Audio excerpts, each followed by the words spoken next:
Hacaaluu Hundeessaa yoomuu sindagatum sabni Oromoo seenaa keessi boonsa.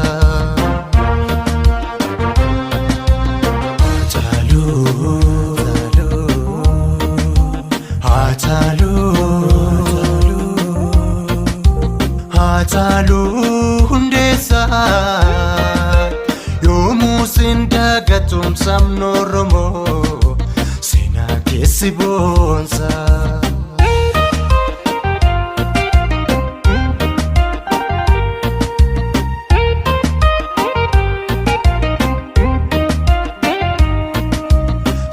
Salphistee diina kee homaa waan sodaattu saba kee fooflattee dhugaan kan qabsooftu. Kanaaf jira kee miti reeffa kee sodaatanii Finfinneetti faamunaa keessaa si baasanii. Kanaan turreem silaa hatee galanni kee yartuu si nyaate kaa fakkaatee fiira kee. Minilikiinis buqqifnee siidaan amma nyaata waadaadhaa siidaan kee gaaf tokko naabbata. Hacee kiyya wayyoo mankaraarree boonyuus lubbuu kan kee kaalee deeffachuun dandeenyu boolla kan kee keessaas daadhii si fayyaasu. Waaqni Oromoo biyyee sitti salphisu Rabbiin jannata isaa eessi badhaasu. Waaqni dachiif samii si akkana ni geessu.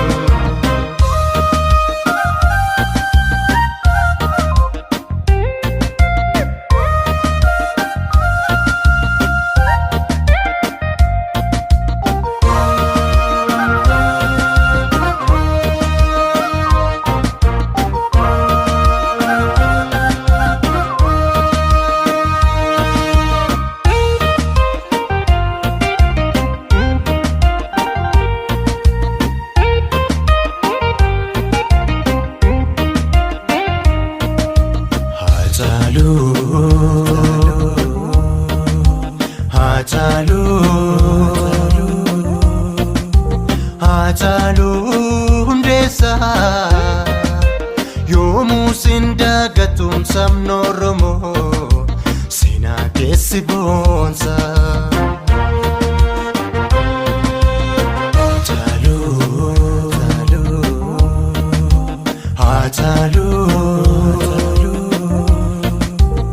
Hacaaluu Hundeessaa yoomuu sindagatum sabni Oromoo seenaa keessi boonsa.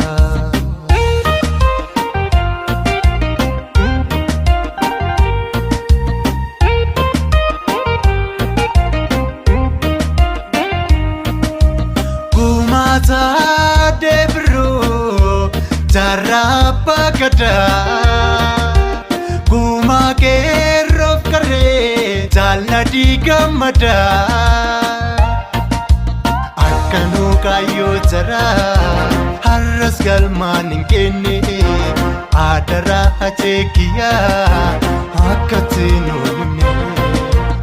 eebbisa addunyaa Mustafaa Harawee daadhii galaanii fi abdii qopheettillee akka turre jarri sararaan irra jirru hunda nuuf himee akka falmarra jirru hajee kiyya kormee leenca maata dhiiraa kumaa keessan qeerroon har'as falmaa jira of duubaan deebinu itti fufa qabsooni fagoo miti dhiyoo dhagaa jedhiin bilisummaani Onnisa keessattis sabni Oromoo maraa siidaa kuufeensamee siif ijaaree jira. Onnisa keessattis sabni Oromoo maraa siidaa kuufeensamee siif ijaaree jira. Siif ijaaree jira. Siif ijaaree jira.